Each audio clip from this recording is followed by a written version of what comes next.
वातावरण इतकं छान झालं होतं की फेरफटका मारण्याचा मोह काही आवरलाच नाही. काय काढली गाडी आणि पटकन निघालो. मला लहानपणापासूनच गावाकडचं खूप क्रेज होतं. मला शहरात राहिली होती तरी मला गावाकडे राहण्याला आवडत होतं. छान कडुलिंबाची झाडं, ती शुद्ध हवा. एका ठिकाणी छान निसर्ग बघून तिथे थांबलो. तिचं नाव की नाही राणी आहे बघा. हिला राणी म्हटलं आणि तिने पटकन मला ओळखलं. त्यावेळी विश्रांती घेऊन मग निघालो मंदिराच्या दिशेने. डाळिंबाचे बाग, छान नारळाची झाडं, चिकूची झाडं असल्यामुळे खूप रिलॅक्स फील होतं.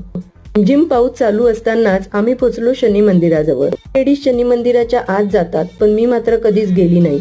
उंची वाढवण्याची ही ट्रिक सांगितल्यापासून सार्थ मंदिरात गेल्या परत उड्या मारत असतो. आमच्या इथे सर्व मंदिरं एकाच ठिकाणी आहेत, त्यामुळे सर्व देवांचे दर्शन एकाच वेळी होतात. मैत्रिणीकडून पावभाजी आल्यामुळे पाव खूप शोधले पण पाव मिळाले नाही. मग काय ब्रेडवरच काम चालवलं. मैत्रिणीला मनापासून धन्यवाद देऊन व्हिडिओ संपवते.